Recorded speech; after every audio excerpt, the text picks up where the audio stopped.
करते हैं। लक्ष्मी जी उनके चरण दबाती हैं, जो आदि शक्ति भी हैं, महामाया भी हैं, और अनंत काल तक भगवान ने विश्राम किया। और जब योग निद्रा से जागे तो उन्हें लगा कि हम एक से अनेक बन जाएं। उनको लीला करने का मन हुआ तो उन्होंने जैसे ही ये मन बनाया वैसे उनकी नाभि से कमल निकला और कमल से ब्रह्मा का प्राकट्य हुआ। ब्रह्मा ने देखा मैं कौन, तो ब्रह्मा ने कमल की नाल को पकड़ करके नीचे की तरफ सरकना शुरू किया कि देखें आखिर हम आए कहां से। तो वो कमल ऐसा नहीं था जैसा आप तालाबों में सरोवर में देखते हैं। उस कमल की लंबाई चौड़ाई सैकड़ों योजन की है और उस एक कमल में एक नाल नहीं है, करोड़ों नाल है। और कमल नाल की एक नाल में ब्रह्मा जी ऐसा जो है भटक गए कि उन्हें पता ही नहीं चला अब हम वापस कैसे जाएं। आकाशवाणी हुई, हे ब्रह्मा, मेरा अंत किसी ने नहीं पाया और तुम मेरा अंत जानना चाहते हो। जाओ, लौट जाओ और जाकर के तप करो और इस संसार को आगे बढ़ाओ। ब्रह्मा जी जब लौट करके आए, कमल के पुष्प पर आसन लगाया तो ब्रह्मा के सामने एक जो है ध्वनि आई। वो ध्वनि है ओम। और ओमकार जब सुनाई पड़ा तो ब्रह्मा जी ने ओम शब्द से 100 वर्षों तक तप किया और 100 वर्षों तक तप करके ब्रह्मा जी के सामने एकदम अलौकिक शक्ति का प्रादुर्भाव हुआ। आकाशवाणी हुई, हे ब्रह्मा, तुम सृष्टि की रचना करो। ब्रह्मा के अंदर वो सामर्थ्य प्राप्त हो चुकी थी। ब्रह्मा ने संकल्प किया और जैसे संकल्प किया वैसे ही ब्रह्मा के सामने 4 पुत्र प्रकट हो गए और वो चारों का नाम है सनक, सरंदन, सनातन, सनत कुमार। 4 पुत्रों से कहा जाओ, जाकर के तुम सृष्टि की रचना करो, संसार आगे बढ़ाओ, ये आदेश है। तो उन चारों ने कहा, पिताजी, मैं आपकी आज्ञा का पालन जरूर करूंगा, लेकिन मुझे एक वरदान चाहिए। ब्रह्मा ने कहा, कौन सा वरदान? का वरदान ये कि मुझे ये वरदान चाहिए कि मैं 5 ही वर्ष का बना रहूं, माया ममता से बचा रहूं। ब्रह्मा जी ने कहा, जब 5 ही वर्ष के तुम रहोगे, माया ममता पास में नहीं आएगी, तो फिर रचना सृष्टि आगे कैसे बढ़ाओगे? ब्रह्मा ने वरदान तो दे दिया, लेकिन गुस्सा आ गई, ब्रह्मा को क्रोध आ गया कि देखो मेरे बच्चों ने मेरे आदेश का पालन नहीं किया। और जब क्रोध आया तो भ्रकुटी के बीच वाले भाग से एक बालक प्राकट्य हो गया। वो बालक बहुत रोया। ब्रह्मा जी छुपा रहे फिर भी नहीं छुपा, तो ब्रह्मा जी ने सहज में कह दिया, रुद्र। रुद्र माने रोने वाला और रुद्र माने शंकर का प्राकट्य हो गया। देखो, शिव और शंकर में अंतर है। शिव निराकार सत्ता है और शिव शंकर साकार सत्ता है। भोले बाबा से कहा जाओ, जाकर के सृष्टि की रचना करो। तो भोले बाबा को ब्रह्मा जी ने जब आदेशित किया तो भोले बाबा ने अनोखी सृष्टि की रचना करना शुरू कर दिया। भूत, प्रेत, पिशाच, शाकिनी, डाकिनी ये प्रकट करने शुरू कर दिए। जब ब्रह्मा जी ने देखा तो कहा, भोले बाबा, इससे काम नहीं चलेगा, अब यहीं पे रुक जाओ और जाकर के तुम तप करो। तो भोले बाबा ने कहा, तप कैसे करें? हमारे पास कोई उसका कोई वो होना चाहिए, गुरु मंत्र होना चाहिए, कोई एक रास्ता होनी चाहिए। तो ब्रह्मा जी के पास, ब्रह्मा जी के पुस्तकालय में 100 करोड़ श्लोक का एक ग्रंथ रखा है। वैसे तो रामचरितमानस में लिखा है, नाना भांत राम अवतारा, रामायण 7 कोटि अपारा। रामचरित भगवान के इतने चरित्र हैं कि 100 करोड़ रामायणें तैयार हो गई,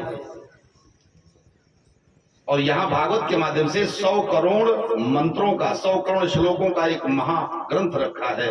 ब्रह्मा जी ने उठा करके दे दिया, जाओ इसका अध्ययन करो और इसी से आनंद करो, भजन करो। और भोले बाबा के पास जब वो ये ग्रंथ आया तो ब्रह्मा जी ने तब तक अनेक सृष्टियों की रचना कर डाली, संत महात्मा जितने भी थे सब जो है प्रकटाए, लेकिन कोई गृहस्थ में अपना कदम नहीं बढ़ाते हैं। तो वो सब दौड़े भोले बाबा के पास और कहने लगे, भोले बाबा हमें जो है इसमें से कुछ दीजिए।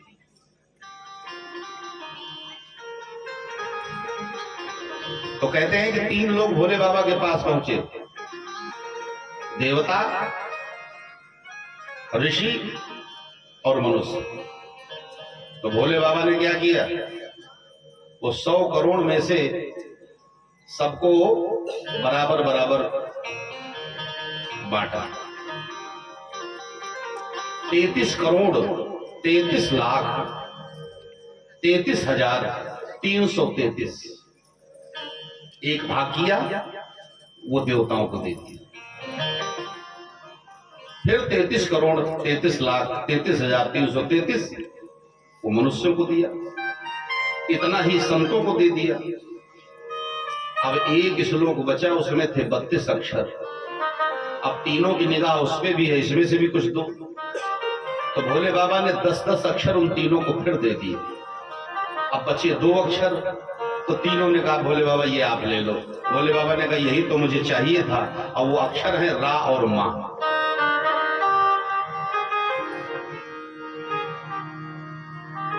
सब कुछ भोले बाबा ने दान कर दिया, बस राम को अपने पास रख लिया। ये राम बहुत पुराना शब्द है, पुराना नाम है। प्रश्न उठता है कि जब राम जी नहीं थे तब भी तो भोले बाबा राम राम करते थे, और जब राम जी जन्म लिए तब भी राम राम कर रहे हैं। इसका मतलब ये राम बहुत पुराना है। ये राम नाम जगत का आधार है, और एक बार राम नहीं हुए हैं, 100 करोड़ रामायणें जब तैयार हो गई राम के लीलाओं की, तो इतनी बार ही राम जी आए, इतनी बार सीता हरण हुआ, इतनी बार रावण आया, इतनी बार रावण मारा गया। ये न जाने कब से निरंतर चला रहा है। तो भोले बाबा कहते हैं कि हमें सिर्फ 2 अक्षर चाहिए। इधर ब्रह्मा जी ने सरस्वती नाम की कन्या को प्रकट किया, उसने भी गृहस्थ नहीं अपनाया। ब्रह्मा जी के जितने भी दांव हैं असफल होते चले जा रहे हैं। सृष्टि कैसे बढ़े, तो ब्रह्मा जी ने दाहिने बाहिने अंग से और 2, एक पुरुष और एक स्त्री का प्राकट्य किया, मनु और शतरूपा। और मनु शतरूपा से ही आगे ये संसार चला। इनके 2 पुत्र 3 कन्याएं हैं, आकुति, देवहूति, प्रसूति। वैसे तो हमारे यहाँ 14 मनु हुए, ये प्रथम मनु है। और जितने मनु हुए उतने मनवंतर बने, उतने मनवंतर तक राज्य किया। तो मनु ने 3 कन्याओं का प्रादुर्भाव किया, 2 पुत्र, आकुति, देवहूति, प्रसूति 3 कन्याएं हैं, 2 पुत्र हैं, उत्तानपाद और प्रियव्रत। आकुति का विवाह रुचि ऋषि से हुआ। इनके यहाँ यज्ञ पुरुष भगवान आए, और यज्ञ पुरुष भगवान का विवाह दक्षिणा नाम की कन्या से हुआ। देखो, भगवान जो यज्ञ भगवान हैं, इनकी पत्नी का नाम है दक्षिणा।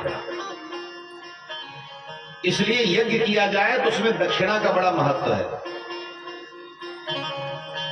बिना दक्षिणा का यज्ञ अधूरा है।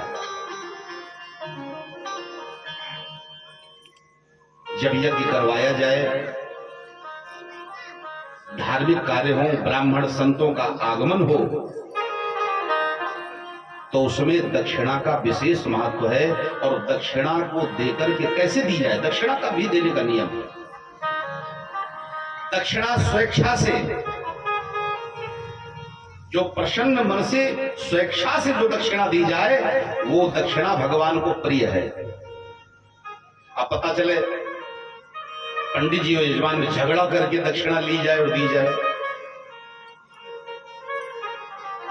हमने एक शादी में देखा, पंडित जी शादी करा रहे थे और वो यजमान महोदय से कहा, यजमान महोदय यहां पर 501 रुपए रखो। तो यजमान ने 101 निकाल कर रखे। तो पंडित जी ने कहा, नहीं नहीं, आपके पहले बेटे की शादी हुई थी, 4 साल हो गए हैं, तब भी आपने 101 रुपए रखे थे। दुनिया बहुत आगे जा रही है, अब भी 101 रुपए। और सुनिए यजमान जी, आपका बेटा जब जन्म लिया था तो मैंने नामकरण किया था और मैंने उसकी कुंडली बनाई थी और मैंने कहा था इसकी सर्विस लगेगी। तुमने कहा था जब सर्विस लगेगी तो पंडित जी तुम्हें मैं 1100 रुपए की दक्षिणा दूंगा। वो भूल गए तुम, बेटे की नौकरी भी लग गई और उसकी शादी भी हो रही है और अभी तुम्हारी वो फीस अभी बढ़ी नहीं, दुनिया आगे बढ़ रही है, तुम्हारी दक्षिणा उतनी ही है। अब तो भैया झगड़ा होने लगा और ऐसा झगड़ा होने लगा कि वहां पर पंडित जी और यजमान में खूब कायदे से, लेकिन फिर यजमान भी बड़ा जिद्दी व्यक्ति था, उसने 101 से ऊपर नहीं दिए।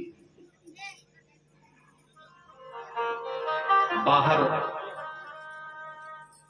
भाई महोत्सव तो था ही घर में, बाहर वेश्याओं का नृत्य हो रहा था, नाच हो रहा था।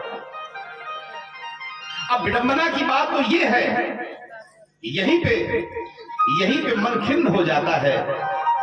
उस यजमान ने उस पंडित को, जिसने जन्म से लेकर के और यहां तक सिर्फ शुभकामनाएं ही उस परिवार के लिए बांटी, सिर्फ आशीर्वाद ही दिया, सिर्फ उसके जीवन में मंगल कामना ही आई, उसको 101 देने में उसे आफत आ गई और उस दरवाजे पर वेश्याओं का नाच हो रहा था। वहां पर वही यजमान आंखों से देखा गया, वो नोटों की गड्डियां उन वेश्याओं के ऊपर उड़ा रहा था। बस ये विडंबना है, ये शोचनीय है। एक ब्राह्मण जो जन्म से लेकर के और विवाह तक, विवाह से लेकर मरणोपरांत तक तुम्हारे साथ रहता है, सदैव तुम्हारे लिए मंगल कामना करता है। देखो भाई, डॉक्टर अगर कोई हो तो क्षमा करे, डॉक्टर यही कहता है कि बीमारी आवे तब हमारी बिजनेस आगे बढ़े। बोलो, अगर बीमारी नहीं आएगी तो डॉक्टर का पैसा किस काम का, बेचारा बैठा रहेगा।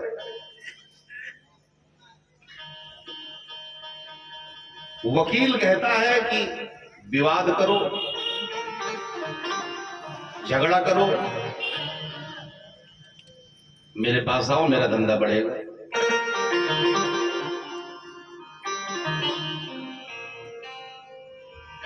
थाने में दरोगा जी बैठे हैं,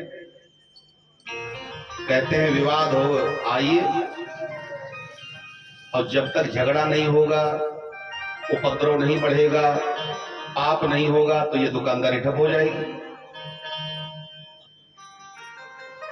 तो कटु सत्य है, इन सब में अगर देखा जाए तो इनका धंधा तो ठीक है, तुम्हारी सेवा करते हैं, तुम्हें ठीक कर देते हैं, डॉक्टर भगवान का रूप माना गया है, वकील भी जो है अपनी दलीलों से उसको जो है बचा लेता है अपराधी को, वो सब ठीक है। लेकिन जरा विचार करो, वो तो ठीक है, लेकिन जो उसकी भावना है वो ठीक है। वो तो यही कहता बीमारी बढ़े दबाव है, झगड़ा करो दबाव, विवाद बढ़े दबाव।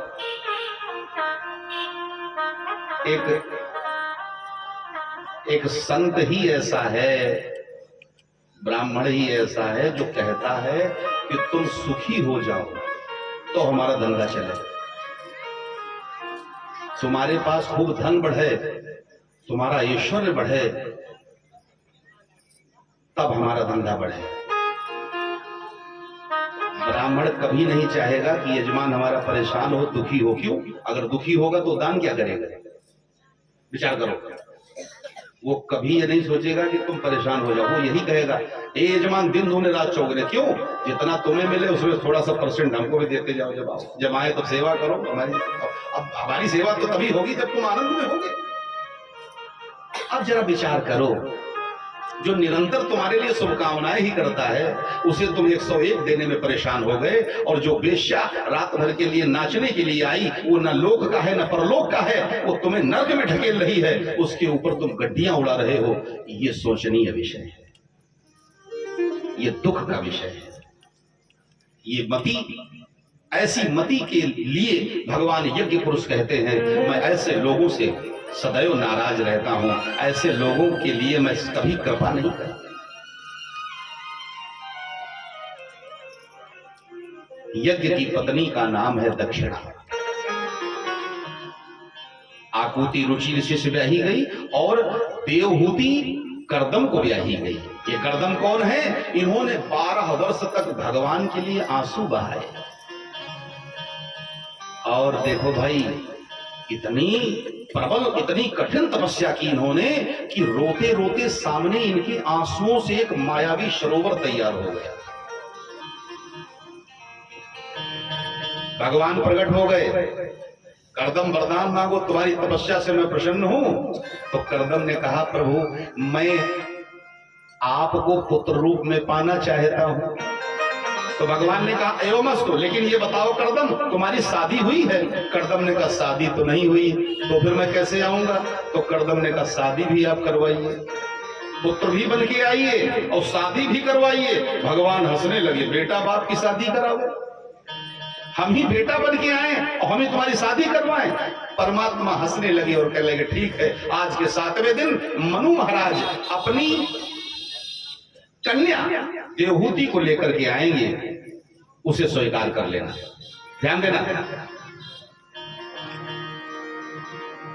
इधर देखिए, मनु की कन्या जो है दूसरी, जिसका नाम है देवहूति, अद्वितीय सुंदरी है। संसार में उसके जैसा कोई सौंदर्यवान नहीं है, जिसे आज की भाषा में विश्व सुंदरी कहा जा सकता है।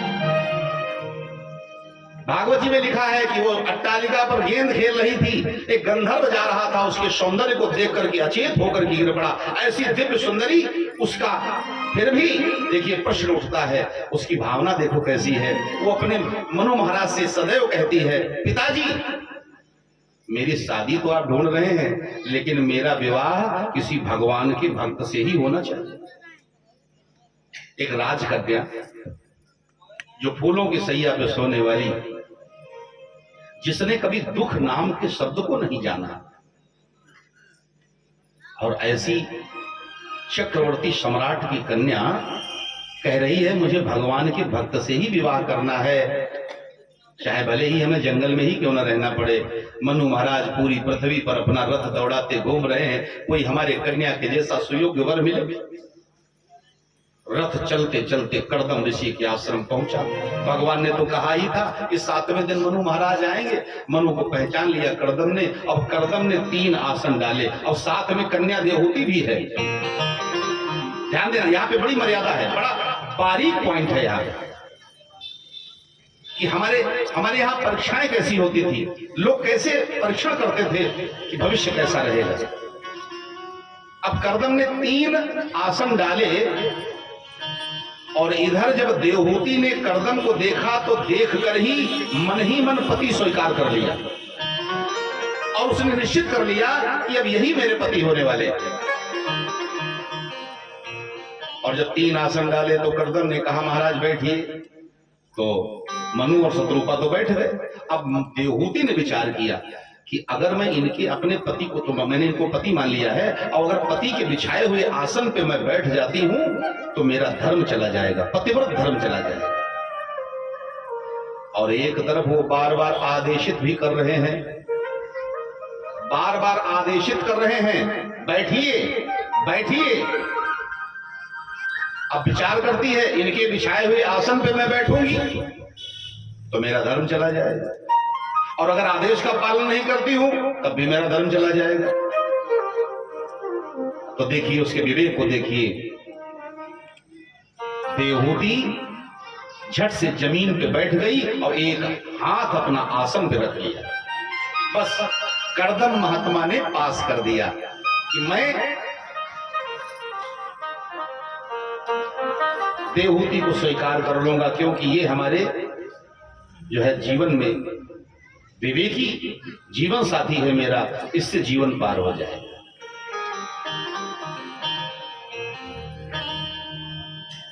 पहले इस प्रकार के परीक्षण होते थे, और अब तो परीक्षण बड़े विचित्र होते हैं भाई।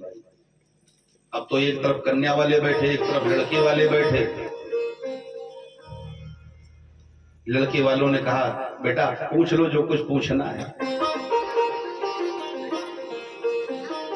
अब वो लड़का उठा, अब दोनों कुछ दूर जाकर के बैठे और एक दूसरे से वार्तालाप कर रहे हैं।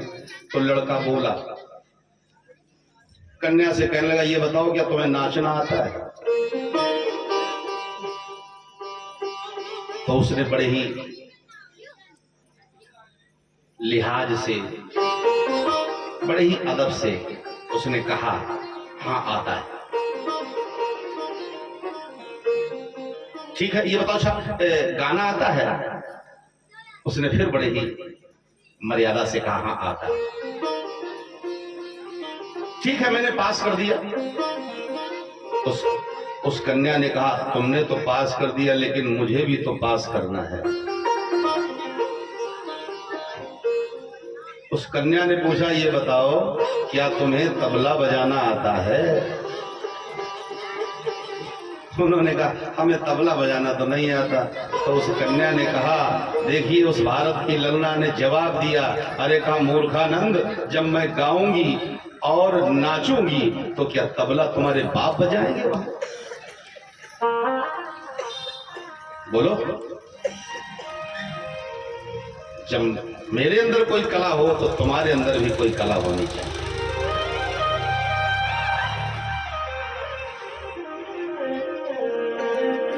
परीक्षण कैसा होना चाहिए, बड़ी बारीकी है हमारे धर्म में।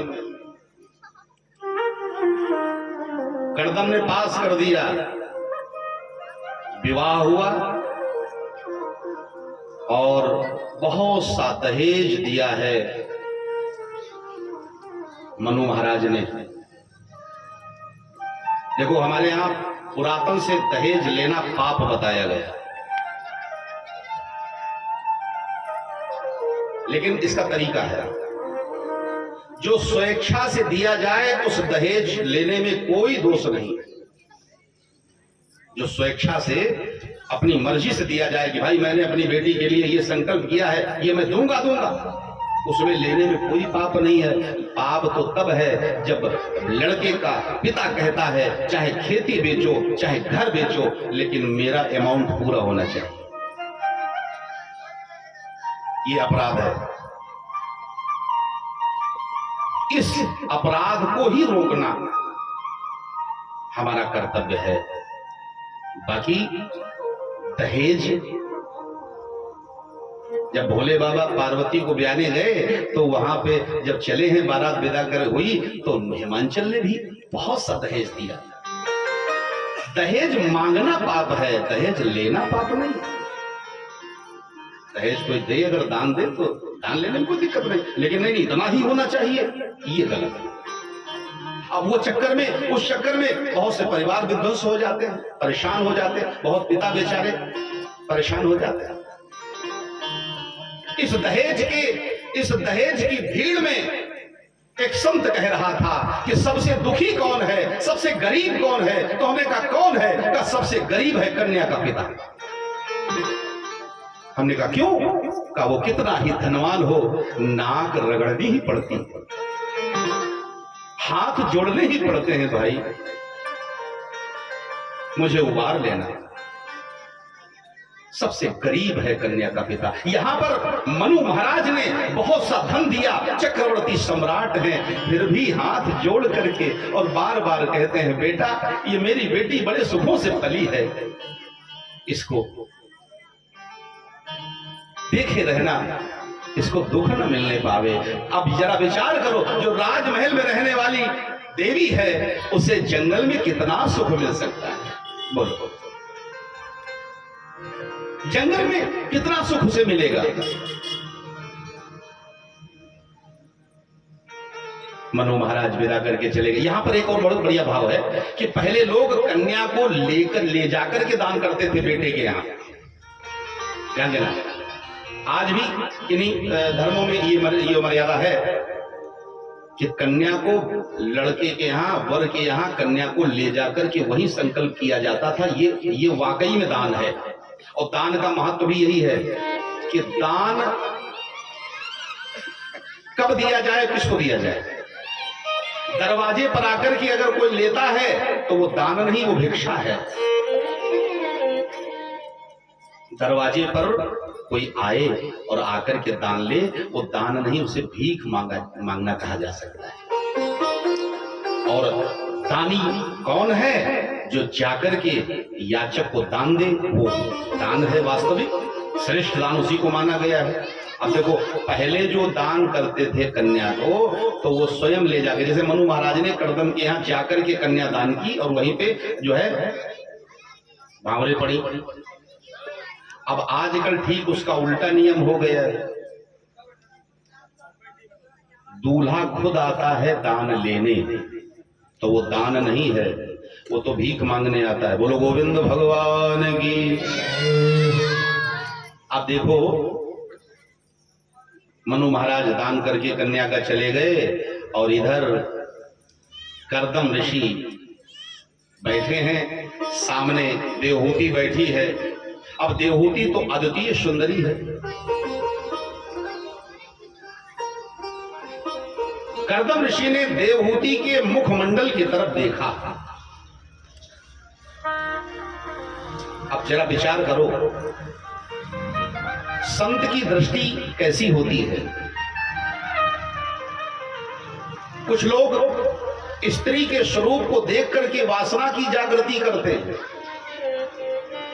कुछ लोग स्त्री के स्वरूप को देख करके जगदम्बा की प्राप्ति करते हैं।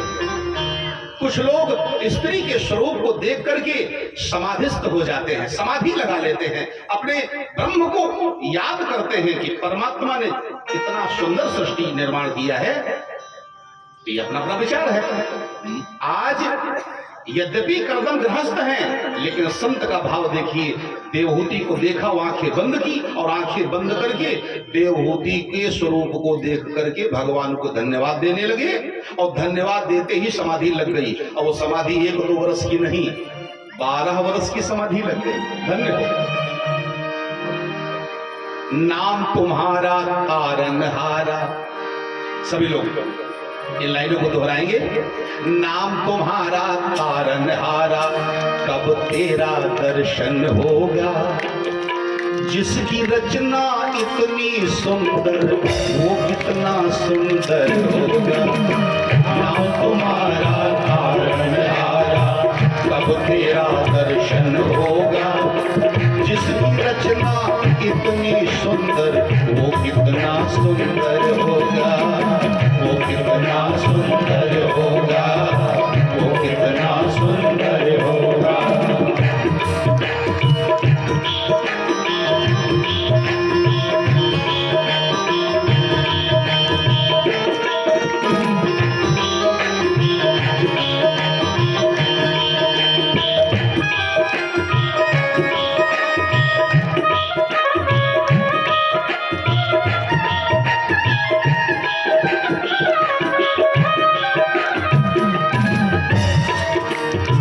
सुर नर मुन जन जिन चरणों में निस दिन ध्यान लगाते हैं। निस दिन ध्यान लगाते हैं। निस दिन ध्यान लगाते हैं। जो भी तुम्हारे दर पे आवे, मनवांछित फल पाते हैं। मनवांछित फल पाते हैं। मनवांछित फल पाते हैं। भाव से पार उतरने हैं तो, भाव से पार उतरने हेतु तेरा सुमिरन करना होगा। भाव से पार उतरने हेतु तेरा सुमिरन करना होगा। जिसकी रचना इतनी सुंदर, वो कितना सुंदर होगा। वो कितना सुंदर होगा।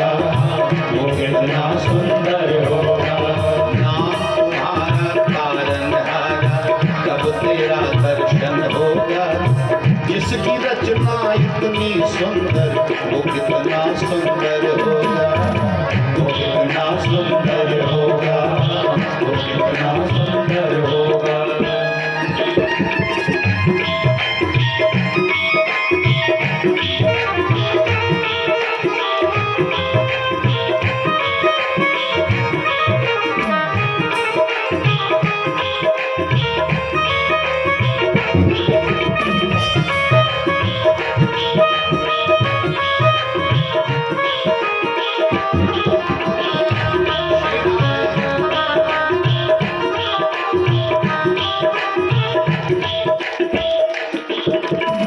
लाहौर में एक महात्मा जी रहते थे, बड़े मस्त थे,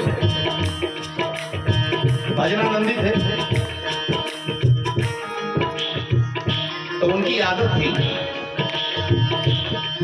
कभी कभी तो धीरे धीरे चलते और अचानक दौड़ पड़ते थे। अगर किसी से बात करते तो कभी कभी तो हंसते रहते थे और हंसते हंसते अचानक गाली देने लगे।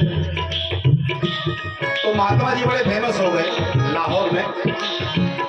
अचानक एक दिन वो दौड़ते दौड़ते उस गली से निकल पड़े जिस गली में एक मशहूर वेश्या रहती थी। बड़ी मशहूर वेश्या थी वो, बड़े बड़े लोग वहां आकर के ठहरते थे। संयोग की बात, वो वेश्या श्रृंगार करके अपने मेन गेट की देहरी पर बैठी थी और महात्मा जी इधर से जा रहे दौड़ते हुए। संतों का स्वभाव मस्त, भागते हुए जा रहे थे और जैसे ही उस वेश्या को देखा तो महाराज एकदम बिल्कुल ब्रेक लगा दी उन्होंने, खड़े हो गए और टकटकी बांध करके उस वेश्या की तरफ देखने लगे। 2 मिनट हो गया, 4 मिनट हो गए, 10 मिनट हो गए, भाई महात्मा जी हिलने डुलने का नाम ही नहीं ले रहे। अब वहां पे बहुत से लोग इकट्ठा हो गए और जो देखे बाबा की तरफ हंसे, बाबा यहाँ कैसे आ गए आप? कोई कहे बाबा का हाल देखो क्या है। बाबा को किसी की बात नहीं सुनाई पड़ी। अब वेश्या भी बैठी है सामने, तो बाबा ने जब टकटकी लगा करके देखना बंद नहीं किया, हिले डुले तक नहीं, तो वेश्या को कुछ झिझक महसूस हुई क्योंकि भीड़ ज्यादा इकट्ठा हो गई। तो वेश्या ने बाबा की तरफ देख करके कहा, हे महात्मा जी, रूप को जो बदनजर देखते हैं, रूप को जो बदनजर देखते हैं, हे महात्मा जी, वो अपना सर कलम देखते हैं। और जब वेश्या ने जब ये शब्द कहा तो बाबा की वो ध्यान भंग हुआ। बाबा ने अपनी पलकी झपकाई और इधर उधर देखा भीड़ भाड़ को और वेश्या की तरफ देख करके हंसने लगे। अरे माँ, तू ये क्या कह रही है? न तुझसे गरज, न तेरे रूप से गरज, न तुझसे गरज, न तेरे रूप से गरज। अरे हम तो अपने कन्हैया की कलम देखते हैं कि उसने इतना सुंदर ये संसार बनाया है, तो वो कितना सुंदर होगा।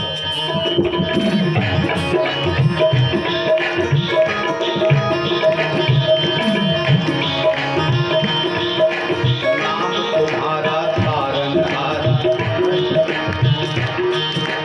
नाम तुम्हारा तारनहारा, कब तेरा दर्शन होगा। जिसकी रचना इतनी सुंदर, वो कितना सुंदर होगा, वो कितना सुंदर होगा, वो कितना सुंदर होगा।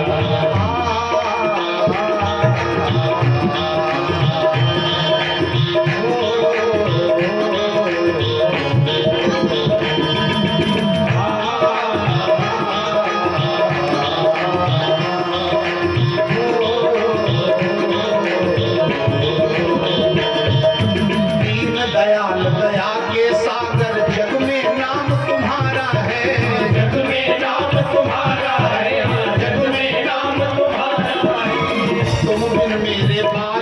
कृष्ण प्रभु कोई नहीं हमारा है, कोई नहीं हमारा है, प्रभु कोई नहीं हमारा है। आत्मनिधि को पाने हेतु, आत्मनिधि को पाने हेतु, आत्मनिधि को पाने हेतु गीतों का सरगम होगा। आत्मनिधि को पाने हेतु गीतों का सरगम होगा। जिसकी रचना इतनी सुंदर वो कितना सुंदर होगा, वो कितना सुंदर होगा, वो कितना सुंदर होगा। नाम तुम्हारा तारनहारा, नाम तुम्हारा तारनहारा, कब तेरा दर्शन होगा। जिसकी रचना इतनी सुंदर वो कितना सुंदर होगा, वो कितना सुंदर होगा, वो कितना सुंदर होगा।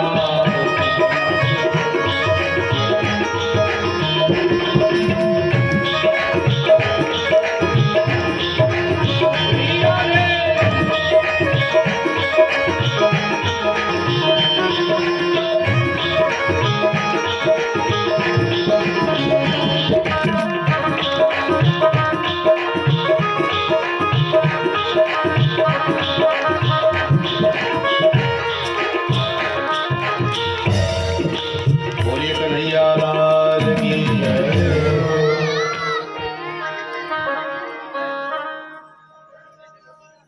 श्री सुखदेव भगवान कहते हैं,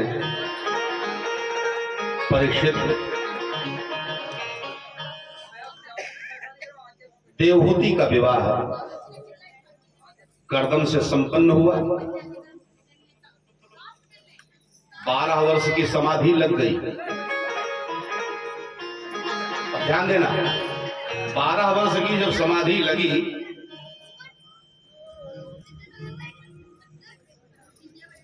तो उस देवी ने अपने पति की सेवा करना शुरू किया, जैसे भवानी शंकर की सेवा करती है कैलाश पर्वत पे, ऐसे देवहूति ने अपने पति की सेवा करना शुरू कर दिया। 12 वर्षों के बाद जब आंखें खुली तो देवहूति का शरीर जर्जर हो चुका है। वो जो स्वरूपवान होकर के आई थी वो स्वरूप नष्ट हो चुका है। चेहरे पर झुर्रियां आ गई हैं, बालों में लटें बिखर गई हैं। जब कर्दम ने देखा तो देवहूति को पहचान नहीं पाया।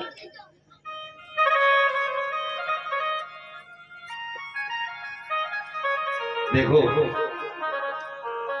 ये हमारी पृथ्वी पर ऐसी ऐसी माताओं का प्रादुर्भाव हुआ है जिन्होंने अपने धर्म के, पतिव्रत धर्म की ताकत पर सूर्य की गति को रोक दिया। यमराज को भी बाधित कर डाला। काशी में एक वाचस्पति जी रहते थे जो एक ग्रंथ लिख रहे थे। तो ग्रंथ लिखने में वो इतने तन्मय हो गए कि उनको कुछ नहीं पता, बस सुबह उठते स्नान हो जाता, ध्यान हो जाता और बस लिखने लगते। कोई आया कोई गया, उनसे कोई मतलब नहीं। अब उनकी उम्र भी हो गई विवाह की, तो लोगों ने आग्रह किया, बेटी वाले आए, विवाह कर लो। तो उन्होंने कहा देखो विवाह तो मैं कर लूंगा, लेकिन अपनी बेटी से पूछो वो मेरे लेखन कार्य में कोई बाधा तो नहीं उत्पन्न करेगी। बेटी से पूछा गया तो बेटी ने स्वीकृति ले ली, हाँ मैं उनकी लेखन कार्य में कोई बाधा उत्पन्न नहीं करूंगी। विवाह हो गया। विवाह हो गया, वो अपना ग्रंथ लिखते रहे। लिखते लिखते 40 वर्ष गुजर गए। ये काशी की घटना है, सत्य घटना है। ग्रंथ को लिखते लिखते 40 वर्ष गुजर गए। एक दिन वो लिख रहे थे, अचानक सामने जो दीपक रखा था वो बुझ गया। और जब दीपक बुझा तो उनका ध्यान हटा। तब तक एक बूढ़ी स्त्री, हाथ पैरों में कंपन हो रहा है, चेहरा निस्तेज हो गया है। उस स्त्री ने आकर के दीपक जलाया, और जब दीपक जलाया तो वाचस्पति महोदय ने पूछा, तुम कौन देवी, कौन हो तुम? उसने हाथ जोड़े, महाराज क्षमा करना, आज मेरी सेवा कुछ गड़बड़ हो गई। आज तक मैंने समय से दीपक जलाया और मैं बराबर देखती रहती थी कहीं दीपक बुझ न जाए, लेकिन आज थोड़ी सी मुझसे गलती हो गई, क्षमा करना। और मैं तो तुम्हारी पत्नी हूं। वाचस्पति ने कहा, पत्नी? मेरा विवाह कब हुआ? तो उस देवी ने कहा, आज के 40 वर्ष पहले हमारी शादी हुई थी और आपने वचन लिया था कि मैं शादी करूंगा लेकिन लेखन कार्य में कोई बाधा न डाले। तो मुझे क्षमा करना, आज सेवा में कुछ गड़बड़ी हो गई। मैंने आपके लेखन कार्य में कोई बाधा नहीं डाला, सिर्फ आज तक 40 वर्षों तक आपकी सेवा की है मैंने। ओहो, वाचस्पति के हाथों में जो कलम थी ना, वो खट से नीचे गिर गई, शरीर कांपने लगा, एकदम आंखें खुली की खुली रह गई और जिह्वा सूख गई। धन्य हो, धन्य हो, धन्य हो, मुख से बस सिर्फ यही निकल रहा है, धन्य हो देवी, धन्य हो देवी, तेरे जैसा इस पृथ्वी पे कोई नहीं है। तूने जो त्याग किया है, अरे इस त्याग को मैं किस शब्दों में लिखूं? मुझे 50 वर्ष हो रहा है ये ग्रंथ लिखते हुए, आज तक इतना कठिन शब्द मेरे जिह्वा पे नहीं आया है कि तुम्हारे लिए मैं कौन सा शब्द प्रयोग करूं, कि तुम्हारे त्याग की कितनी प्रशंसा करूं। जाओ देवी, तुमने जो 40 वर्ष ये तप किया है, जो तुमने मेरी सेवा की है और तुमने पाके व्रत धर्म को निभाया है, तो अब मैं तुम्हें आशीर्वाद देता हूं, जब तक ये पृथ्वी रहेगी तब तक तुम्हारा नाम लिया जाएगा। और महाराज जी ने वो ग्रंथ का नाम अपनी पत्नी के नाम से ही लिख दिया। उस देवी का नाम था भामती, तो भामती ग्रंथ का नाम है। वो ऐसे नहीं ग्रंथ मिलता है, बड़े बड़े पुस्तकालयों में जब जाइए तो उपलब्ध होता है। और उस ग्रंथ से बड़े बड़े जो वैज्ञानिक लोग हैं वो रिसर्च करते हैं। ये हमारे यहाँ देवियों का त्याग, तभी तो कवियों ने कहा, संतों ने कहा, मनु महाराज ने कहा, यत्र नार्यन्त पूजन्ते रमन्ते तत्र देवता। जहां नारियों का सम्मान होता है वहां पर देवता निवास करते हैं। रात जगती तल पर तो दिन मन का भाषण होता, और नारी न होती तो इस जग में इस जग का इतिहास न होता। नारी न होती तो नारद से ज्ञानी का व्रत भंग न होता, और नारी न होती तो राघव का बानर दल से संग न होता।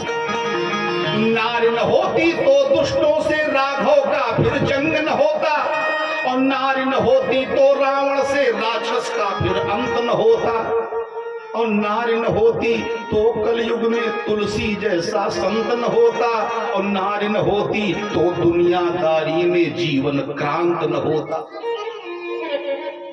नारी न होती तो नरकों के महल अचानक ढह जाते, और नारी न होती तो भाई भाई की सब कुछ सह जाते, और नारी न होती तो मानव माया का किंचित दास न होता, और नारी न होती तो इस जग में इस जग का इतिहास न होता।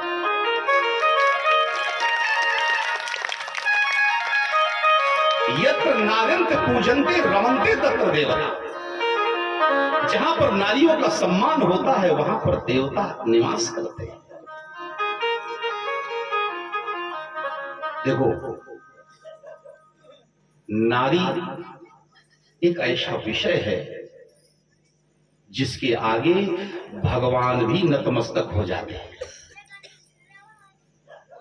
भगवान ने कहा कि हमारे 24 अवतार हुए हैं इस संसार में, वैसे तो अवतार तो करोड़ों हैं, रामायण सचकोटे पर 24 अवतार हुए, उनमें सारे अवतार में आया और चला गया। जैसे 52 भगवान आए, बलि को छला और चले गए। नरसिंह आए, हिरण्यकश्यप को मारा और चले गए। लेकिन भगवान कहते हैं, जब मैं किसी नारी के गर्भ से, किसी माता के गर्भ से जन्म लेता हूं, तो मैं यहाँ रुक कर के उसकी गोदी में खेलता भी हूँ और लीलाएं भी करता हूँ, और सारे संसार से मैं लाभान्वित होता हूँ और संसार मुझसे लाभान्वित होता है।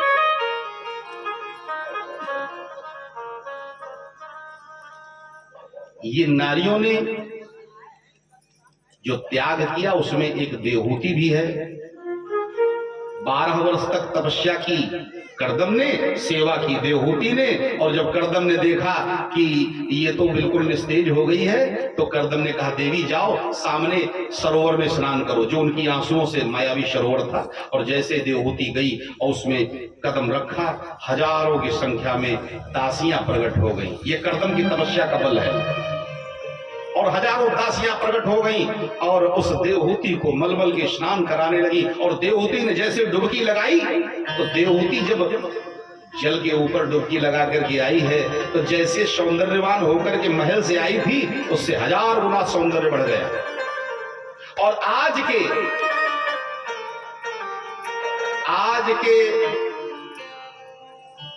50 लाख वर्ष पूर्व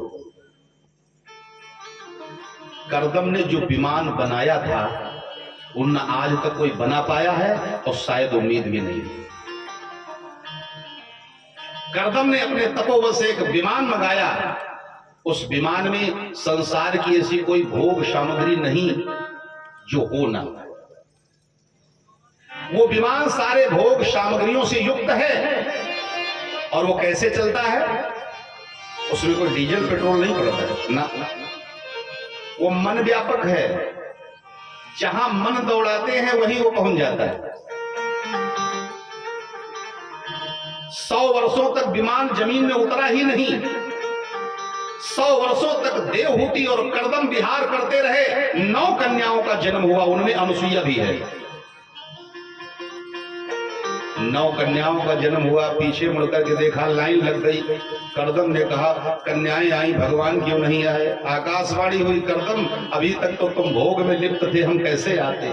जहां काम तहां राम नहीं। अब तुमने हमारी याद की है, मैंने तुम्हें वरदान दिया था कि मैं आऊंगा, तो मैं आ रहा हूं। 10वें गर्भ में कपिल भगवान का जो है, भगवान ने कपिल के रूप में अवतार लिया। बोलिए कपिल भगवान की जय। और कपिल भगवान के रूप में जब अवतार लिया, तो कर्दम ने पहले वचन ले लिया था कि जब पुत्र हो जाएगा तो मैं गृहस्थ धर्म छोड़ करके तपस्या करूंगा। देखिए, जब पुत्र का जन्म हुआ तो महाराज जी ने कमंडल उठाया, माला ली, आसनी बगल में दबाई और चल पड़े। देवहूति ने कहा कहां जा रहे हो महाराज? कर्दम ने कहा मैंने पहले ही कहा था कि जब पुत्र होगा तो मैं सन्यास धर्म को पालन करूंगा, जंगल को जाकर के तपस्या करूंगा। देवहूति ने कहा बिल्कुल जाइए, कोई नहीं रोकने वाला है आपको, लेकिन एक जवाब देके जाइए। क्या कहा? ये 9 कन्याएं, 10वां पुत्र, मैं एक अबला नारी, ये घनघोर जंगल, इसमें मैं इन कन्याओं की रक्षा करूं कि अपनी रक्षा करूं? किसके सहारे ये परिवार छोड़ के जा रहे हो? इसका जवाब दे दो महाराज, चले जाओ। कर्दम जैसे आगे बढ़े थे वैसे लौट आए। कपिल के जन्म में ब्रह्मा जी आए और ब्रह्मा जी अपने 9 पुत्रों को लेकर के आए। ब्रह्मा जी ने आकर के कपिल भगवान के दर्शन किए और नामकरण संस्कार इत्यादि, यज्ञोपवीत संस्कार इत्यादि सब किए। और 9 पुत्रों को ब्रह्मा जी लेकर के आए। और 9 पुत्रों को जब कर्दम ने देखा, मन में सोचा इससे बढ़िया मौका कोई नहीं है। हमारी 9 कन्याएं हैं, ब्रह्मा जी के 9 पुत्र हैं। तो कर्दम जी ने उसी समय मौके को जाने नहीं दिया और झट से उन 9 पुत्रों के साथ अपनी 9 कन्याओं का विवाह कर दिया। बोलो गोविंद भगवान की। मरीचये कलाम प्रादादं सूया मथात्रये श्रद्धा मंगिरसेश यच्छत पुलस्त्याम हविर्भुवम। कला नाम की कन्या मरीचि को ब्याही गई, अनुसुईया अत्रि को ब्याही गई, श्रद्धा अंगिरा को ब्याही गई, हविर्भू पुलस्त को ब्याही गई, गति नाम की कन्या पुलह को ब्याही गई, क्रिया नाम की कन्या क्रतु को ब्याही गई, ख्याति नाम की कन्या भृगु को ब्याही गई, अरुंधति वशिष्ठ को ब्याही गई। ये 9 कन्याओं का विवाह करदम ने किया और देवहूति से बोले अब मैं गृहस्थ धर्म से मुक्त हूं कि नहीं हूं।